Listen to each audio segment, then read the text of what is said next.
Hello friends, today I am going to discuss some important linguistic terms that are very important for both UGC NET exam and Master Cadre exam as well.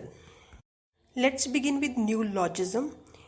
Neologism is a word or phrase that is not yet used regularly by most of the speakers. Let's take an example of the word selfie. Selfie which is not used in the past. So ये एक नया word है जो पहले नहीं था. जब mobile phones आने लगे और लोग अपनी फ़ोटो खुद क्लिक करने लगे तब उसे जो सेल्फ़ी वर्ड था वो ओरिजिन में आया. सो एक तो न्यूलॉजिज्म में ये है कि नया वर्ड आता है कोई, और secondly it also include existing word with new meanings. कि वर्ड वही होता है लेकिन उसके meaning with the passage of time different हो जाते हैं. For example there is a word stripe. Stripe जो 15th सेंचुरी में था, इसका यूज़ किया जाता था कि बॉडी पे मार्क पड़ जाते थे जब पनिशमेंट मिलती थी किसी को स्कूल में या किसी इंस्टीट्यूशन में या कुछ और. तो वहाँ पे क्या होता था कि जब उसकी whip से उसको मारा जाता था तो उसकी बॉडी पे स्ट्रिप्स बन जाती थी. लेकिन आजकल इसका जो यूज़ है वो स्ट्रिप यूज़ किया है. जैसे पीस ऑफ क्लोथ पे स्ट्रिप्स होते हैं, हमारे ट्राउज़र पे होते हैं, तो हमारे फुटवियर्स पे होते हैं, उसके लिए इसका यूज़ किया जाता है. My next term is register. So people used to speak according to the context. तो कॉन्टेक्स्ट के अकॉर्डिंग बोलते हैं. For example if we are meeting to our boss और ऑफिस में किसी कोलीग को मिल रहे हैं तो वहाँ पे हमारी जो वोकेबलरी होगी, जो चॉइस ऑफ वर्ड होगी वो डिफरेंट होगी. ऑन द अदर हैंड जब हम अपने फ्रेंड से बात कर रहे हैं तो टोटली डिफरेंट होगी. फॉर एग्जाम्पल जब हम अपने फ्रेंड्स को मिलते हैं we can say how are you dude, but we cannot say while meeting to the boss or a colleague. So the difference in formality or choice of word under different context is called register. So there are two types of register. One is formal and other is informal. Next term is lingua franca. It is a language or a mixture of language used as a medium of communication by people whose native language is different, or we can say it is a shared language by people who are the speakers of different languages. For example at present जो English language है वो lingua फ्रैंका है, because बहुत सी country में ये बोली जाती है इंग्लिश लैंग्वेज. दैट्स वाई जब भी किसी ने किसी फॉरेन कंट्री में जाना होता है तो वो इंग्लिश सीख के जाता है, because that will be the source of communication. So इसे ग्लोबल लैंग्वेज, इंटरनेशनल लैंग्वेज और ट्रेड लैंग्वेज भी कह दिया जाता है. So we use it when native language is different of to speakers. My next term is pidgin. So it is a simplified language कि इसको simplify कर दिया जाता है when two people who don't have common language. When English is not there, in that case, when lingua franca is not there, in that case, they develop pidgin.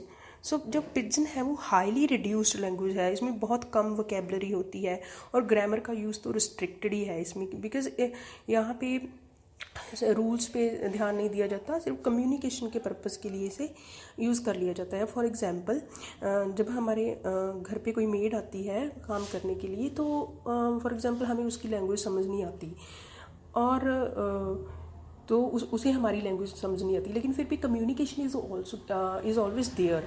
तो वो जो communication वो बहुत ही लिमिटेड वर्ड में होता है और उसमें कोई सेंटेंस स्ट्रक्चर का ज़्यादा ध्यान नहीं रखा जाता, बिकॉज द पर्पज़ इज़ की मीनिंग हमें पता चल जाए बस किसी तरह से कि वो क्या कहना चाहती है. सो it is a kind of mixture of to languages. It is used usually for trade purposes, or we can say it is a mixture of two different native languages. The next term is Creole. So Creole here is very much related to Pidgin because it develops from Pidgin. But Pidgin is not fully developed language. It doesn't have grammar और semi develop language है ये जो pigeon है. But जो creole है has full expressive power है.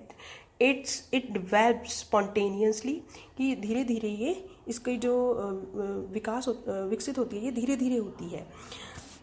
तो जैसे मैंने पिजन में एग्जांपल दी थी कि जैसे मेड है वो हमारे घर पे काम करती है, तो जो दोनों के दो नेटिव लैंग्वेजेस से मिक्सचर से एक नई लैंग्वेज तैयार हो रही है, तो जो आगे की जनरेशन है वो क्रियोल लैंग्वेज बोलेगी, वो क्रियोल लैंग्वेज को डेवलप करेगी और इसकी एक ग्रामर भी होगी, सेट ऑफ रूल्स भी होंगे और ये एक फुली डेवलप्ड लैंग्वेज हो सकती है in the coming future. For example जो मिडल इंग्लिश है वो ऐसे ही डेवलप हुई है from the old English and Norman French. Dialect is our next term. So dialect is an important term and that ज़रूरी है समझना उसे। So it is a kind of variant of language है, ये वेरिएंट है language का, जो किस बेसिस पे होता है, सोशल और रीजनल बेसिस पे, कि जैसे एरिया का डिफरेंस आ गया तो लैंग्वेज भी है वो हर एक, मतलब एक फॉर एग्जांपल पंजाब है तो पंजाब के पूरे एरिया में एक जैसी लैंग्वेज नहीं बोली जाती, तो एक तो स्टैंडर्ड लैंग्वेज होती है जो इंस्टीट्यूशनलाइज होती है, जो सभी जो हमारे गवर्नमेंट के वर्क्स होते हैं या फिर जो स्कूल में पढ़ाई जाती है वो एक स्टैंडर्ड लैंग्वेज होती है। तो जो एरिया के अकॉर्डिंग चेंज हो जाती है और सोशल ऑर्डर के अकॉर्डिंग चेंज हो जाती है उसे डायलैक्ट बोलते हैं।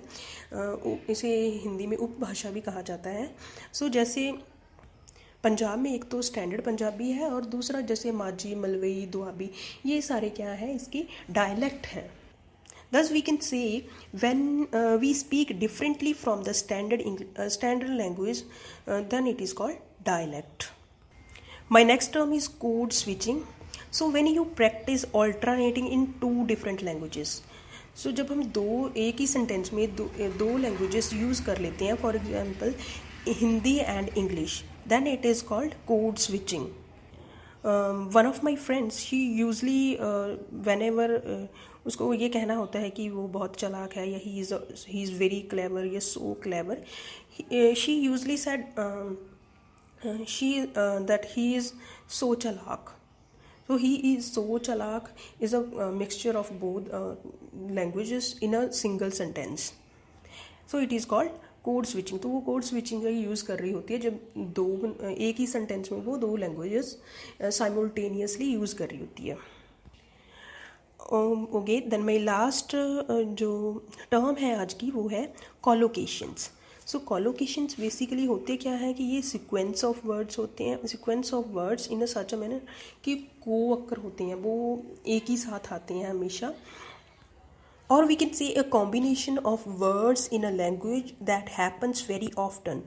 फॉर एग्जाम्पल वीक आर्ग्यूमेंट, ये आर्ग्यूमेंट के लिए जब हमने ये कहना होता कि कोई आर्ग्यूमेंट अच्छा है या बुरा है, तो या ज़्यादा इफ़ेक्टिव है, लेस इफ़ेक्टिव है, तो वी यूजली से वीक आर्ग्यूमेंट और स्ट्रॉन्ग आर्ग्यूमेंट। तो ये दोनों वर्ड हमेशा वेरी ऑफ्टन ये एक साथ ही आते हैं। और ट्रैफिक के लिए जब ट्रैफिक बहुत ज़्यादा होता है तो वी यूजली से heavy traffic. So heavy traffic का जो यूज़ किया जाता है वो एक तरह के कॉलोकेशंस है, हैवी प्लस ट्रैफिक।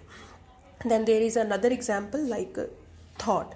तो जब थॉट बहुत ही ज़्यादा गहरा हो तो उनके अंदर deep thought, so it is also an example of कॉलोकेशंस।